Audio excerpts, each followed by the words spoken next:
And now, I'm thrilled to introduce an office that I know many, many parents are always interested in hearing from, our Career Center. We have Executive Director Greg Victory and Donna Esposito here to share all of their words of wisdom with you. Thank you.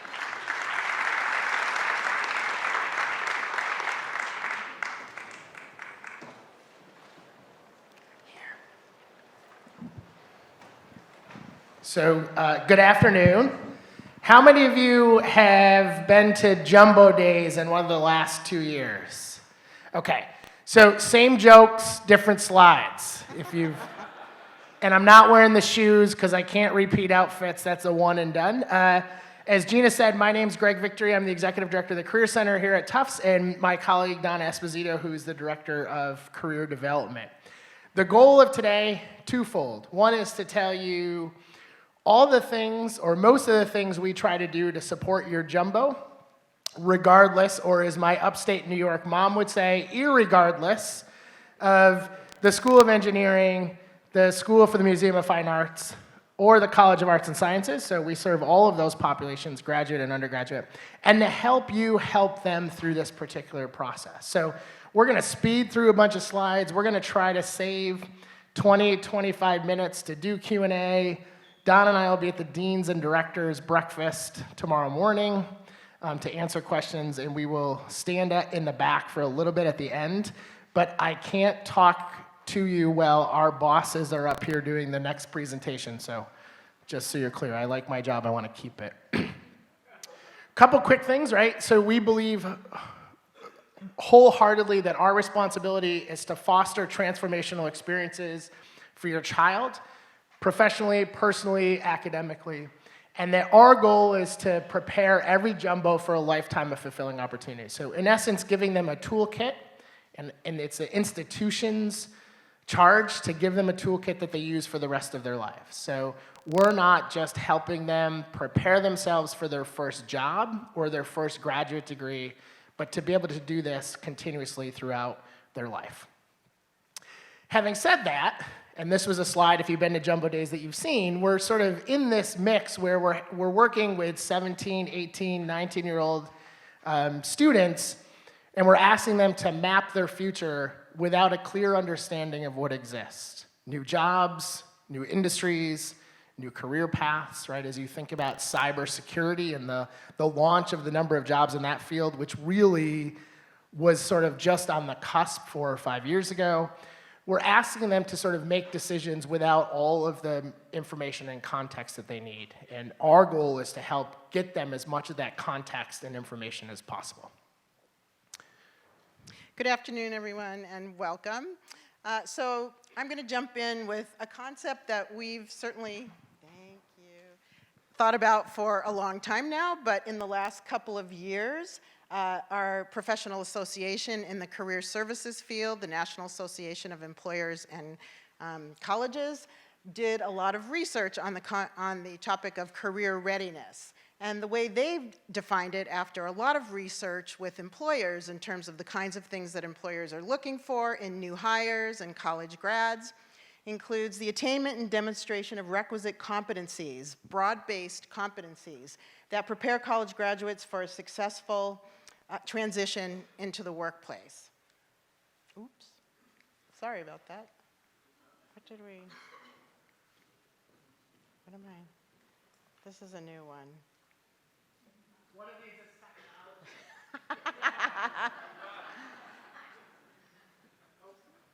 That's not my clicker. If you click away on the computer, then that will get rid of it. The voice from above.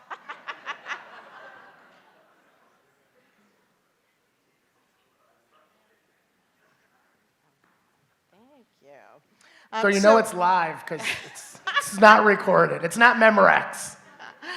So in the research that NACE has done with a variety of employers across many industries, large and small, is that employers are citing the need for candidates who can demonstrate and articulate the array of competencies that are important to them, and they will have a competitive advantage in landing entry-level positions. But they also are very focused on students gaining hands-on experience. So that can take the shape certainly of internships, capstone projects and other projects and courses, volunteer experiences, community-based research or lab research, whatever it is that the student is interested in, but that those are really critical kinds of experiences, and we'll talk a little bit more about internships and the like as we move forward.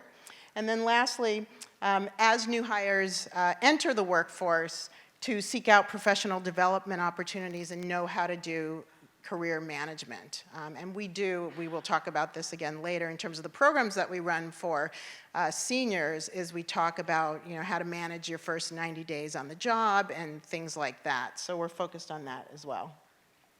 So in terms of the TUFTS competencies, we have outlined in accordance with NACE several or many competencies that reflect these broad-based skills that employers value so much. And certainly communications is one of them, oral and written. And we talk to students about the many ways that they can enhance and build upon those skills throughout their time at Tufts, inside the classroom, as well as certainly outside the classroom. Critical thinking, again, an obvious competency that employers are looking for, and students get that certainly in courses. But we also talk to students about things like, for example, hackathons. There are hackathons that go on in the tech world and also outside of the tech world that really engage students at Tufts in terms of creative problem solving and innovation. So we try and expose students to a variety of ways that they can then build upon these competencies. And these competencies are developed over time, certainly not being experts by the time they graduate per se, but that they are building these competencies along a continuum. Civic engagement is actually a competency that employers value as well, and that's backed by other research in the field too. And that's more students working together, or employees, new hires working together on problem solving and being able to engage in civil discourse, and working on problems as a team. So that's an important piece too, and that's a signature theme at Tufts. Certainly students can engage with the Tisch College of Civic Engagement, and there are numerous ways for students to work on community issues and engage in civics. Global intercultural fluency, again important, diversity and inclusion and those values, as well as a focus on tolerance and respect. So I'm gonna ask a little quiz. So far, in any of those competencies, have any of them been associated directly with a major that's offered at Tufts? Civic engagement now is, because there's a civics major. But the whole core and content of what we're trying to express is your child has an opportunity at Tufts to build these competencies because of and regardless of their academic pursuits, right? It is about building a pathway during their time here to really grow in these areas. We had a grad student who worked for us this summer, and part of building out our talks about competencies, we mapped every learning outcome from every undergraduate academic degree at Tufts to these competencies, and we'll work this year to get departments to show those. So if a student says to me, why do I have to take a philosophy class? I know as a liberal arts grad why that's important, but I can point to say, this is where it will build competencies in these areas. So I'm gonna ask you a question here. How many of you enrolled your son or daughter in T-ball? Or any, oh, see, it's all your fault. This is a term that gets super overused, not only here, but everywhere else, right? We have 340 student clubs and organizations, many of them with a population of 4 students and 4 co-presidents. Not everybody gets a medal, right? So we're working really hard here to say, yes, you might be the president of your organization, but what have you done? What steps have you taken to help tackle a challenge on campus, in the community? What might be an unseemingly unpopular comment that you made that helped change the way discourse happens in a particular community, right? This is essential and important. We have lots of leaders out there who who sort of claim that title who haven't earned it. And we're working really hard to say to students, talk to me about what that means. So I'm teaching a class this semester for athletes. It's a career readiness class for athletes. And I have 30 athletes. And I say to them, you're all athletes. So telling me you're an athlete on your resume doesn't set you apart. Even telling me you're the captain of your team doesn't set you apart. What can you show me as an example? And digging deep. So it is about maybe working on cutting edge research where it hasn't been done before, or taking a step in a particular direction to try a new course, to sort of do your own independent research that sets the table for leadership moving forward. This is me as a kid. It's really not, although we have the same glasses. So this one is really important too, professionalism and work ethic, right? That they have, so they've left your nest and landed in our nest, and sometimes the bad habits you shook them from, they pick back up when they come here. Like, I don't have to show up for this appointment that I have scheduled. I can be late on applying for that particular job. I RSVP'd to that event and chose not to tell people that I wasn't going to come. I tend to be that guy who sends your child an email that says, you RSVP'd for this event. 28 alumni showed up to help you. You didn't show up. That's serious. Let's fix it. I don't hold it over your head, but let's fix it moving forward, because if you do that in your first job, you'll be looking for your second job shortly thereafter. So part of that is instilling this, but how do they do that? How do they learn to write a professional email? How do they learn to commit to the things that they're doing? How do they learn to ask for help? How do they learn to ask for advice? As interns, how do they ask for more work and more projects? Is this me or you? So tech. This does not mean, no offense to our superb computer science department, that every one of your children should be a computer scientist. This means they need to know how to use technology as a source, as a tool, as an opportunity to help them do their work. I will say to you, I believe strongly that every engineer needs more humanities, and that every humanities major needs more technology, right? It's about that balance. So I think a sociology student should absolutely take a data analytics course, because every decision we're making now is based on data. But every data scientist should be taking a course in humanities to question the ethical decisions that come around using particular data. So there's lots of ways, right? It could be a hackathon that Donna's talking about. It could be joining a club like Jumbo Code, where they're working with organizations. It could be taking a role in their entrepreneur leadership studies class project, where they're taking something that isn't them presenting because that's their safety, but it's pushing them to learn in different ways. Oh, now I did it. But I know how to fix it without the, I kind of like the voice from above though. And all of this rolls into sort of career management and career readiness. How do we pull these things together? How do we help them tell the story? How do we build materials to be able to help them launch into that next step? What I think we do best at Tufts is prepare the T-shaped multi-skilled worker, right? That is a software engineer who asks really important questions about the software or the artificial intelligence project that they're working on.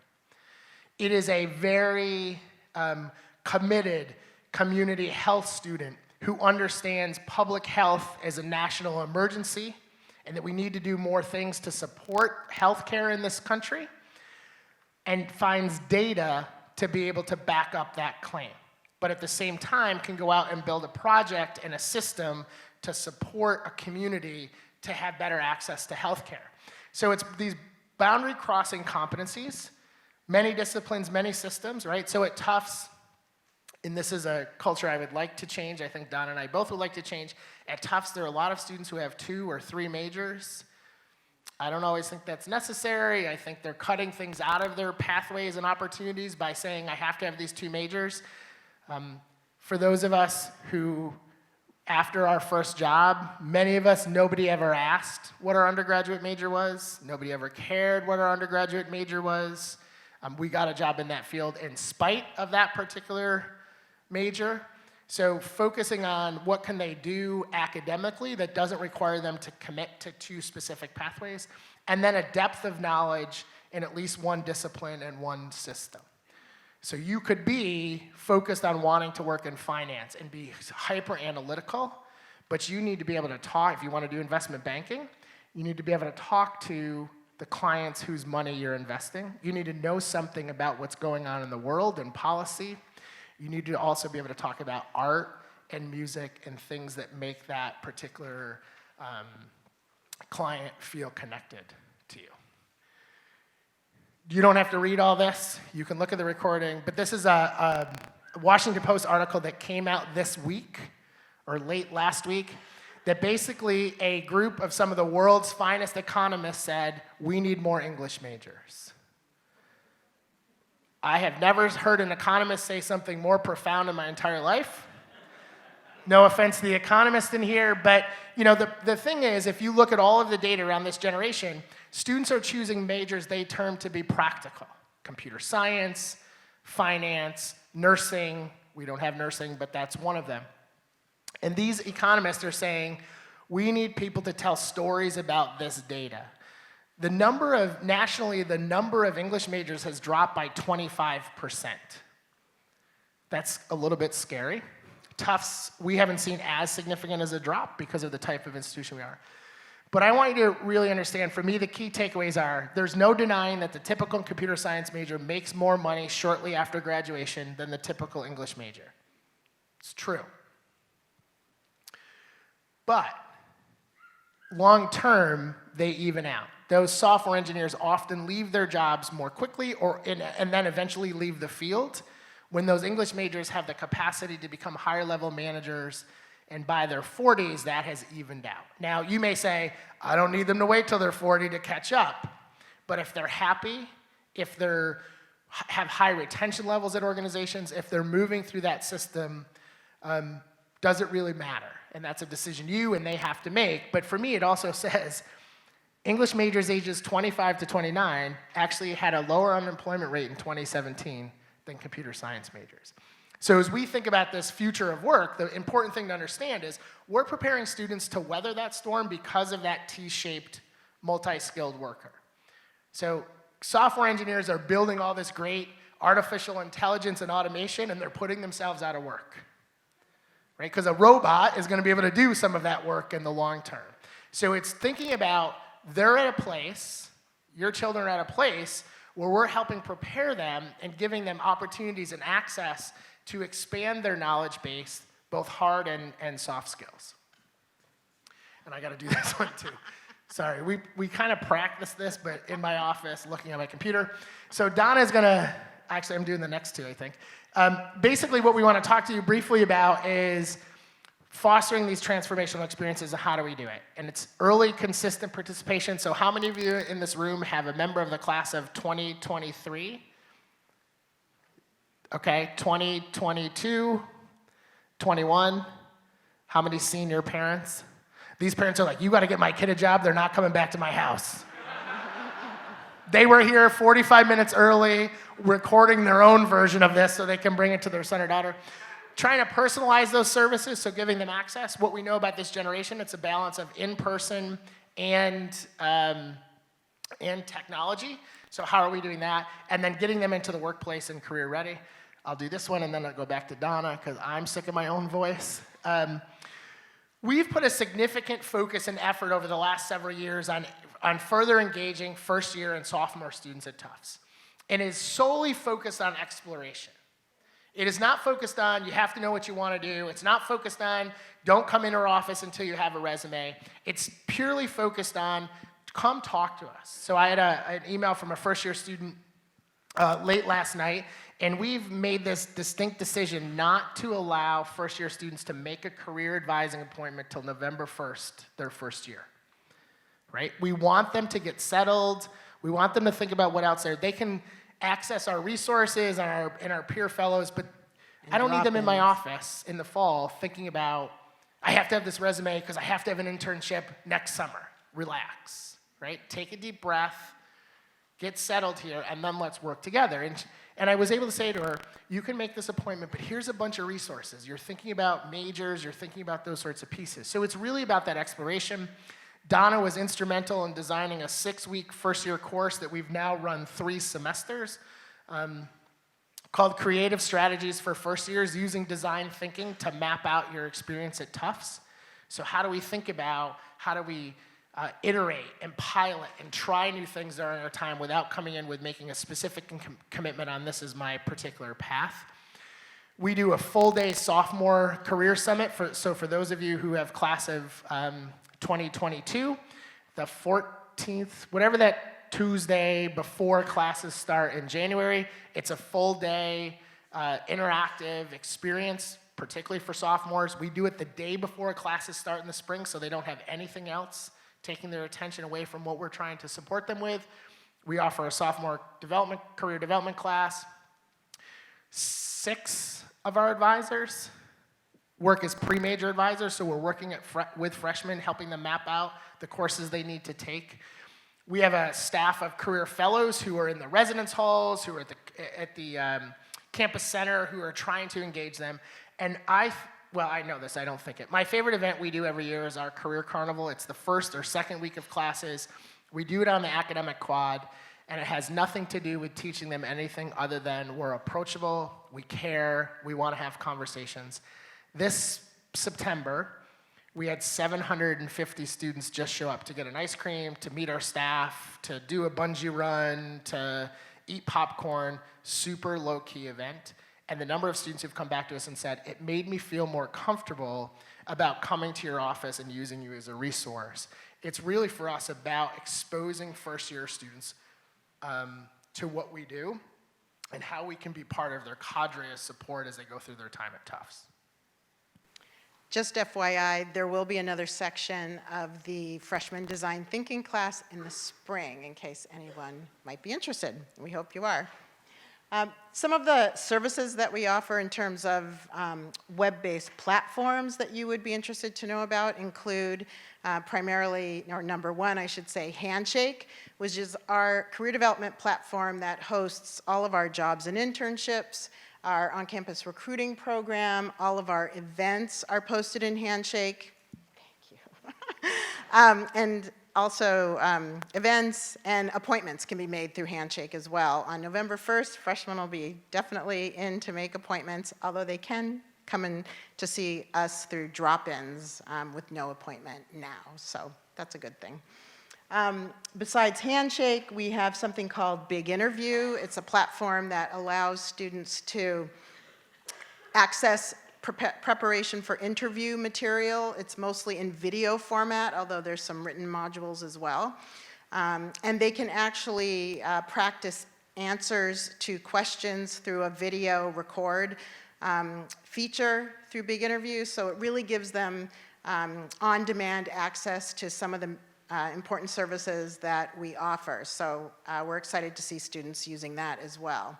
And the other thing about Handshake, too, in terms of personalized services, is that when students fill out their profile and fill out potential interests that they have, the system can suggest jobs and internships to them. So it's a cool feature that we have for that tool.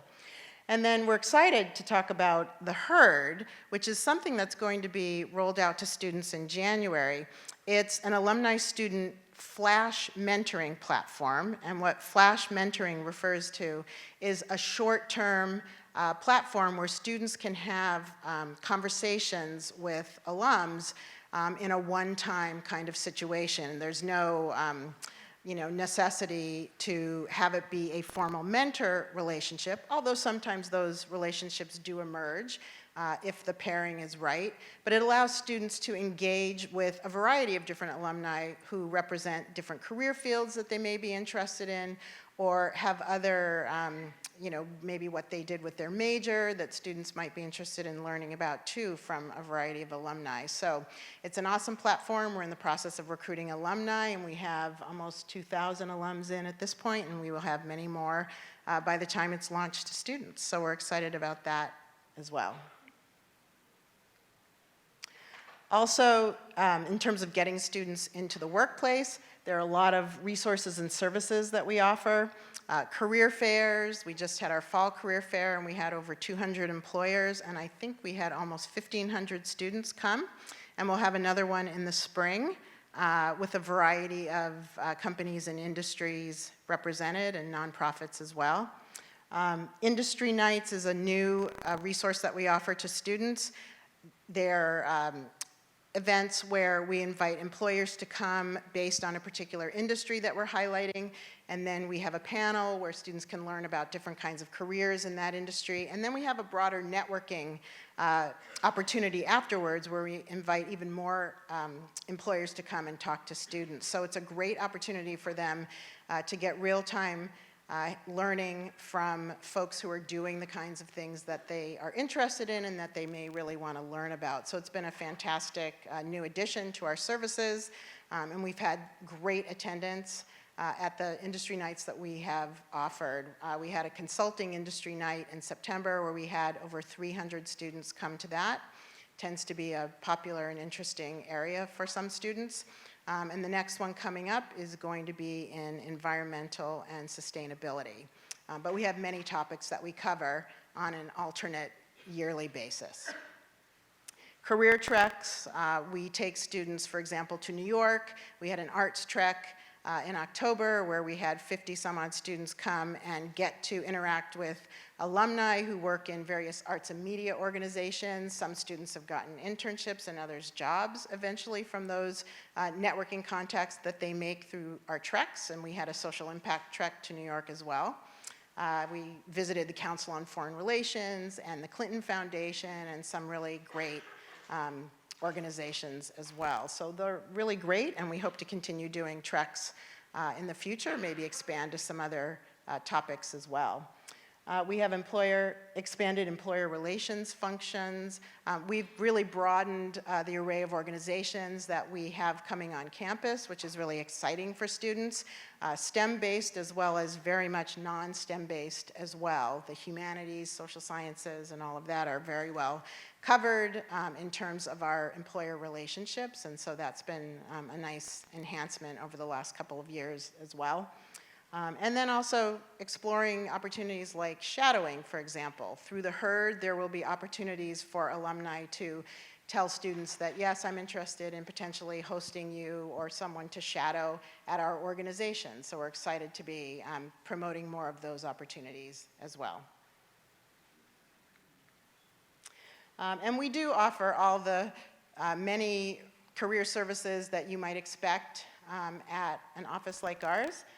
We have advising appointments. We see thousands of appointments per year. We have drop-ins that are on a daily basis. I think we have over 20 hours of drop-ins a week in various buildings on campus, engineering, at the SMFA, and in other parts of the campus as well. So our drop-ins are really a critical part of what we offer in addition to our advising. And a whole host of other programs as well. There was one thing that I didn't mention on the previous slide was internship grant funding. That is something that we offer every year to students who are doing unpaid internships. They can apply for a grant of $4,000 to help offset the cost of doing an internship. We have international funds available as well as domestic funds for US-based internships, and we've been continually increasing the number of grants that we offer as well.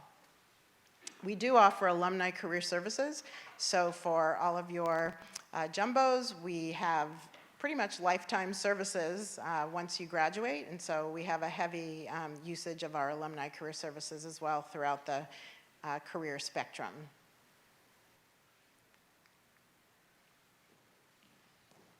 I'm going to spin through this quick because you can find this by Googling tufts.outcomes.com.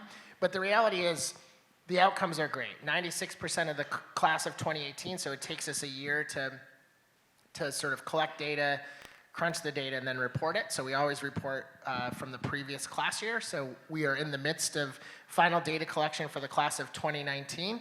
96% of graduates from the class of 2018, undergraduate, arts and sciences, engineering, and the SMFA were employed or in graduate school within 6 months of graduation, which is the national bar by which we all measure. That's knowing where almost 90% of the class is. So lots of schools will report this data and they know where 35% of the class is. So I could push this to 99% if I had fewer outcomes, because the people who tell you they got a job help populate that data. If they don't have a job yet, they're not going to report, and that's going to change that statistic. So a variety of different organizations and industries they work in. Some of those seeking, people are like, oh my God, I don't want my kid to be in the seeking category. That is often a student who decided late in the game they wanted to work in a particular field or job or industry, and they're out of sync in the entry-level hiring rotation. So they're doing something else and coming back into that the following fall. So we miss them in the data collection. Some of them are traveling. Some of them are doing an unpaid internship, and a report is seeking, and they don't report the internship because that's what gets them in. They want to work in film, and that's the entry point into the film industry. Lots of really great organizations. This list here is 3+, so they hired 3 or more students from the class of 2018. We're going to pull this job titles thing in future one of these because everybody's an analyst. Every industry, analyst, engineer, consultant. You could be a consultant in 76 different industries. That tells us a lot of nothing, so we're going to stop reporting it. It took me to look at that 3 years in a row to go, duh. It doesn't change much. 87% of students completed at least one internship. We're always between sort of 87 and 90, 91%. That is significantly higher than the national average, which is at about 60%, and 78% of students got into their first choice graduate school. Some of them often stay here. You can look at outcomes by major on that site. So again, if you Google Tufts outcomes, or if you go to our homepage, it's right, if you scroll down the middle, it's there. You can look for the past several years of where do students land in current majors. What's fascinating is, you'll pick a classics major and it says they're a consultant at Booz Allen, right? So again, to our point to say that your major is not the defining factor of your future career success. It is a data point. It should be considered. And then where folks land. New York, DC, San Francisco, clearly here in Boston, Chicago and LA. If you flip that by engineering and A&S, there's a slight change. So if you look at engineering, Seattle comes in the top 5, primarily because of Amazon and Microsoft. But California is the number 2 or number 3 state of where students are currently coming from. So those students want to return, and then folks like me who grew up in upstate New York don't want to be in Boston for the rest of their lives. So they want to go to California too, where it doesn't S-N-O-W. Gina got lucky because I think there's snow in the forecast for Sunday. I'm joking, that's not true. It better not be true. So we have two more slides, so we'll save plenty of time for questions. So just some quick tips on partnering with you in terms of helping your jumbo. Just to be open and share your experiences. We know that you are a huge and positive influence on your student, and so we find that these tips are important. Be realistic, finances and geography, vigilant, consider your biases. We all have biases. And so sometimes, that may come into play at times. Supportive, think coach, and I'm sure you all do that. And also something that's important is to foster resilience, and I'll talk a little bit more about that in a minute. But we also want you to encourage them to use us as well as all the other resources on campus that they can take advantage of. Yes? One thing I want to point out here. So the shifting priorities is important because sometimes they're going to take a class and you're going to think they're on this pathway and they're going to take this class or have this experience that is going to shift what they're passionate about. And they're going to call you and your first instinct is like, whoa, wait, hold on. But they're going to be so excited. Let them have that moment. It may dwindle, it may not. Before I came to Tufts, I worked at the Rhode Island School of Design. So I saw a lot of faces like this who said to me, oh my God, my kid's going to be an artist. What are they going to do? And the reality is that's a bias, right? We have this sense in our head of what success means. If you can learn to frame that to say that's okay, right? I'm going to let you figure this out. I'm going to support you in that process. Trying not to put the sort of experience and things that we've learned up front, let them figure out and be there to support them. It's huge because they'll come in and say, my parents want me to do this. And Don and I will both say to them, but what do you want to do? And sometimes parents call and say, why did you tell them? And I said, I didn't tell them, I just asked them the question that you didn't want to hear the answer to. And in terms of resiliency, so you may have gotten a sense by now that student mental health is a primary concern at Tufts, as well as across campuses across this country and all of our peer institutions as well. So we in the Career Center want to do our part to foster resilience and to help keep stress levels, at a manageable level. And so we've put together some resources that are on our website that help students put, for example, rejection into perspective. And so these are some of the tips that come from the document that we put together through a lot of research and consultation with the Counseling and Mental Health Center and other colleagues at other institutions as well. But, it's okay to be disappointed that everyone faces rejection at some point in their life, and it's not the end of the world. And also, your self-worth isn't tied to a single or several rejections. It takes many times to find an internship sometimes, and a job as well that takes a number of applications. So trying to help them put some things in perspective and set expectations that are a little bit more realistic to help buffer some of that, some of those kinds of feelings that can set them on a path. And then in terms of building resiliency, evaluating your belief system. Sometimes students will, after facing either a failure or in terms of something that may not have worked out the way they had anticipated, or a rejection of some sort, to say, oh, well, I'm really not that good at math, or something that perhaps isn't quite as accurate, but is very emotionally laden at the time. So getting them to think about their belief systems and what kinds of cognitions are going through their head that might spiral into some of these kinds of feelings. Evaluate or be self-aware, make changes that are within your control, and examine your coping strategies. So we do refer students to the Counseling and Mental Health Center at times when we feel like there's a good reason, and I think it's a very important resource on campus, and we're all aware of that. Not to say that that happens a lot, but it is something, and we're trying to, again, teach students and bolster their grit and resilience to be able to weather some of these ups and downs, the normal ups and downs of college life. So we're gonna transition to questions, but there's one more slide. I'm gonna tell you a quick story because I have a microphone and Ken. Back to the whole point about the double major. So I've been working with a senior who came to me beginning of September.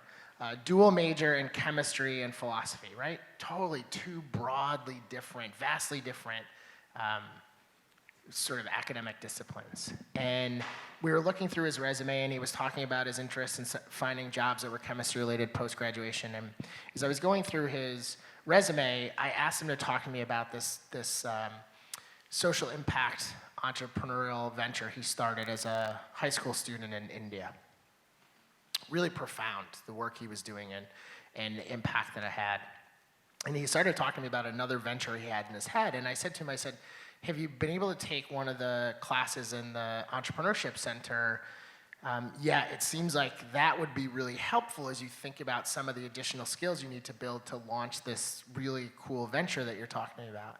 And he looked at me and said, I can't, because in order to get my chemistry and philosophy major, I have to take 5 classes this fall and 5 classes this spring.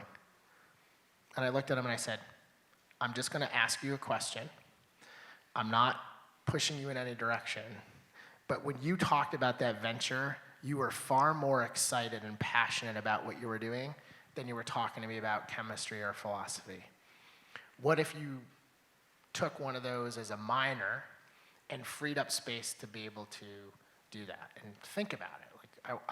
My job is to reflect back to you the things I'm feeling and seeing and hearing, and this is how our team works. I mean, I say a lot, if I had a magic wand, I would tell your son or daughter, don't worry about your resume. It's about a conversation. Come talk to us.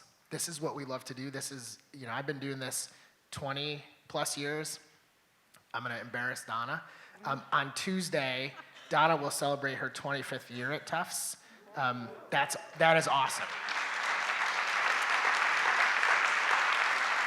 So it's important, as we talk about this teamwork, it's us in this together. These are the folks that we spend our waking hours with, probably more so than our families, but there's a group of us who care about your son or daughter's future. We want to do what we can to have those conversations, to support them through that process, and we need you as part of that team to help make sure we're getting them as close to those goals and dreams and aspirations as possible. So we actually have 20, exactly, well, maybe Gina's going to cut me off at 2:14, so we have 19 minutes worth of questions. And I feel like we're on one of those shows where I'm going to get voted off. There's going to be a big X over my head with these chairs. Donna will answer the hard questions, and I'll take the easy ones.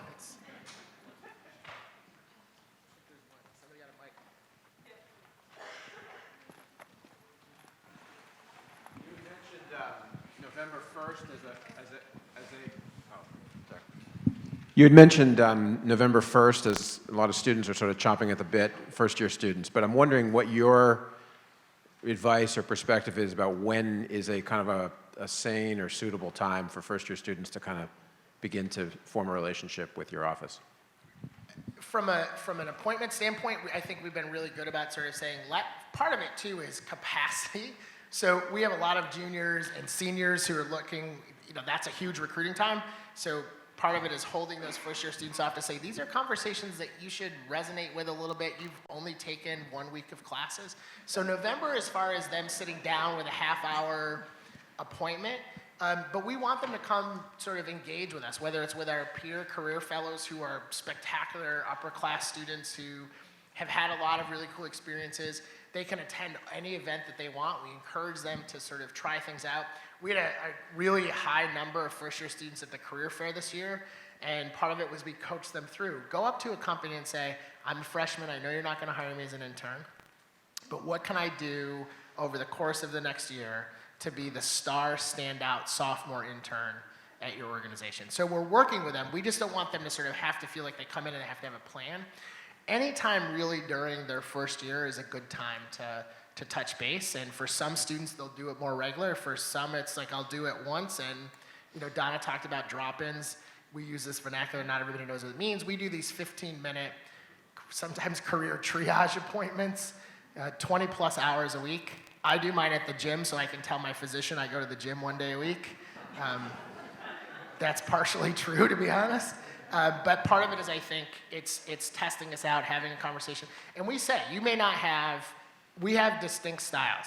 They may not feel as comfortable with me because I tend to be sort of right to the point. So they can test out anybody in our office and sort of find a relationship. And we'll have students who will come back sort of every month to check in. I have a couple seniors right now who I'm seeing every 2 weeks because they know if they show up at my office and don't have the stuff done I told them to do 2 weeks before, they're in big trouble. So for them, some of them, it keeps them on track. Yeah, we just want students to be aware of what we do and who we are, and hopefully not seem too intimidating. And so our career fellows are awesome on the non-intimidation factor, and make them feel very welcome. And our career fellows are out all over campus. So those are the kinds of things that we think are great for first-year students, although, again, they can access us any day in drop-ins as well. So, and through the class, too, the freshman class. Hi.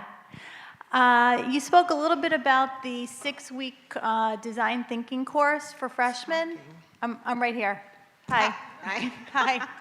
Hi. Is that a course that's for credit, and how would a student go about signing up for that? Through the regular registration process, or do they come to your office? It is a credited course. It's one shoe, as we all know what, we're getting used to that word shoe, or credit, basically. It's 6 weeks, an hour and a half per week, so we try not to make it too much of a load for them, but it's, again, a way to introduce them to career exploration in kind of fun and engaging way. They sign up through SIS, and it's in the Register of Courses, and it's actually offered through the X College. So it's usually, they can just put it in their cart like they would any other class through SIS.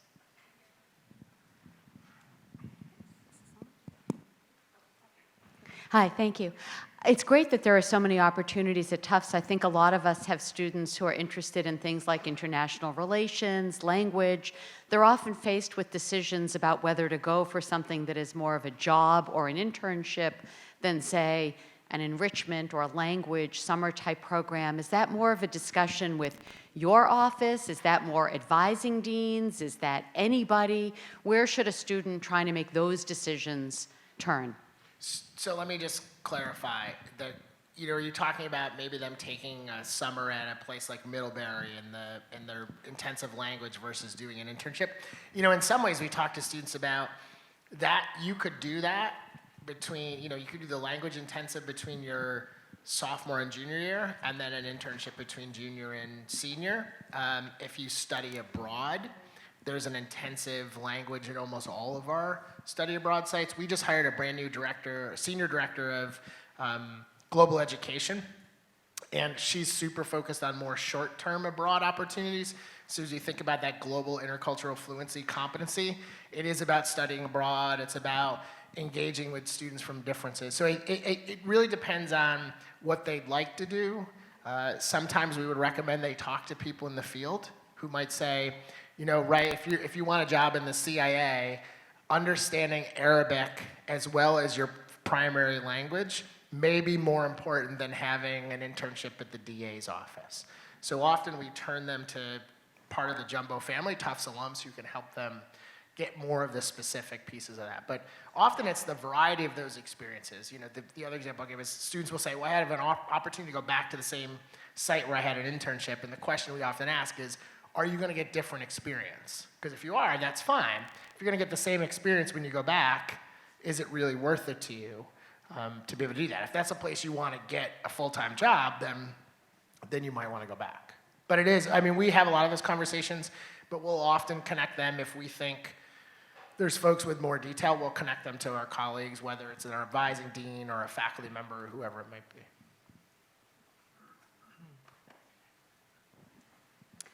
Hi, my son is a junior. What steps should he be taking now in preparing for his senior year and looking at career paths? He's a biopsychology major. So there are many things that students can do in terms of preparing for senior year.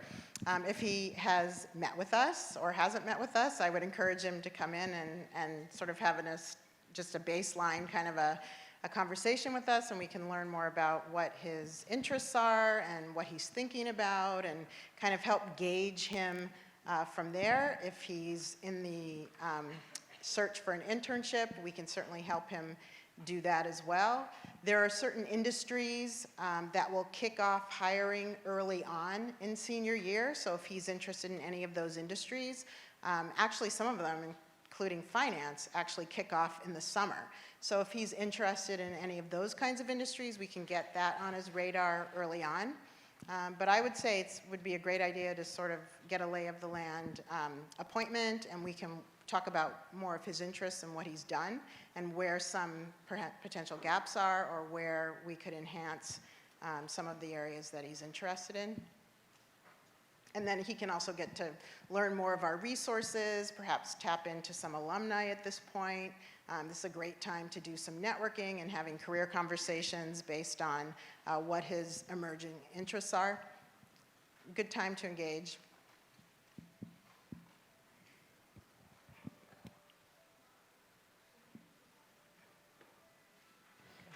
Can you talk about if medical school is in your kids' future, what you're seeing kids doing? Are many of them taking a year off, or are more of them going right to medical school?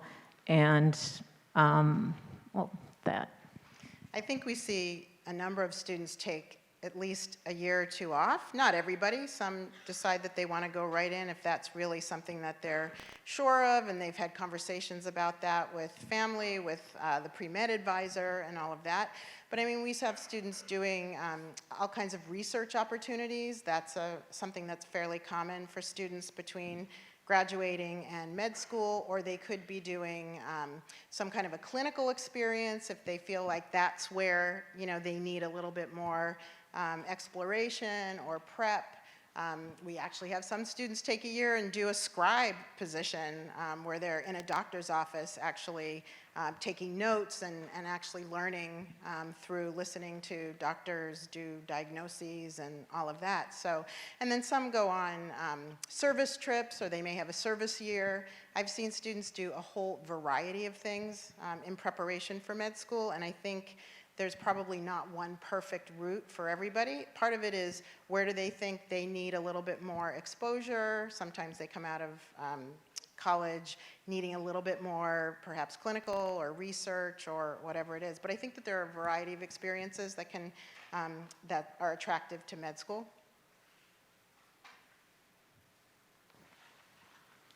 Yeah, thanks for your time and sharing all the insight today. One of the things that you shared was that Washington Post article, which I personally thought was very powerful. What role do you guys play in educating employers to the opportunity that liberal art majors bring to them to break their biases? That's an awesome question. So, I mean, we do a lot. So when I started 4 years ago, we reset our employer engagement function to be more focused on going after organizations and educating them. So if you've heard me talk before, I often refer to them as our business development team, that they're the folks who are out talking to organizations. Now, Tufts has a really great reputation. Sometimes it's better in certain industries, sometimes it's better in certain geographies. Often it's better in certain geographies where we have a large population of alums who are paving the way and telling that story. One of the levers we always pull is take an intern, low risk, 3 months. You will come back and take more interns, and you will take more full-time folks. But it's pointing to sort of not just the major, but the experiences. Like, what are these students doing while they're here? You know, some students spend a gap year ahead of in the 1+4 program. Some students, you know, studied abroad but stayed and worked internationally for a summer with an organization. They bring that to them. We sometimes say, like, to students, often I say to a student, you don't necessarily have to put your education at the top of your resume. I think people expect that, but you have all these other good experiences. Let them get to the bottom and say, oh, and you were this major. I love when students come to us. So we had an IR major come to us came to me last year and was so excited to tell me, so IR is international relations, so excited to tell me that he got a job in finance and expected me to be surprised. And I was like, it's brilliant, right? That's perfect, because that company understands all of the value that you bring. So our job is to teach the students to storytell, and at the same time, how are we using examples and pointing to the success of our students and alums based upon the education that they got here. So I was just reading a Society of Human Resource Management article, a set of articles that literally came out yesterday. Don and I were trading Slack messages back and forth, and it's all saying soft skills, plus some of these hard skills. So employers are saying we need people who can communicate. All of these competencies are high on that list. So it's getting students in front of those employers as much as possible. Industry nights is a great way to do that, because we don't charge employers to come to those. Career fair, we charge them because we have lots of talent and you should never get it for free. But for industry nights, that's a great doorway in for people to sort of get a sense of what Tufts is and how they might then have a better relationship for us. Would you say more about the hackathon, say what it is, and also, do you teach about ethical choices? It seems to me a lot of the stress that students experience, as well as adults, is 2 good choices or 2 bad choices. We do. I can just talk briefly You can take about that one. the hackathon. So there are hackathons all over. Many of the colleges locally and in other places are offering these days where they get students together and give them a problem. And the task is to come up with a creative solution, a new approach to the problem. And so sometimes it's technology-based, but a lot of times it's not. It might be tackling something around a civics issue or a civic engagement issue or a community issue that needs to be tackled on a large or small scale. And they give students a certain amount of time to sort of work through innovative and creative challenges, essentially. So it's a kind of a fun way to practice their creative thinking and their innovation and critical thinking skills. The other, in terms of ethical questions, so we do talk to students about choices, all kinds of different choices. Sometimes students, it can be as practical as this. They may have taken a job, but find another opportunity that has come up that they're even more interested in and want to renege on that job. And we have many conversations with students about that and how to think about that and all of our perspectives. So, there are different kinds of ethical choices that come up in those kinds of situations. And then, are there other that Well, you can just, think of? so I will tell you that I've worked at 6 or 7 other institutions. I've never been fired. That may change if the deans walk in, but we'll see. And our students are hyper-focused on the ethics of those organizations that they work for. So they're looking at corporate social responsibility. They're looking at where does that company or organization fund or support particular places. How do they support underrepresented areas? So they're asking those questions a lot. And we often have tough conversations with employers to say, so there is a company in Silicon Valley that has it's very famous, and their founder and CEO has spent a lot of time in congressional hearings lately. I won't name any names. He happened to go to school down the street on some fancy river. Our numbers at that particular organization have dropped over the last several years of students who've actually accepted jobs there because solely of the ethical questions that are being asked about that organization. And we've shared that with the recruiters to say, you have to tell a better story here and show this, or those numbers are going to continue to decline. And their competitors' numbers are going up because those students are leaving to go work at other organizations.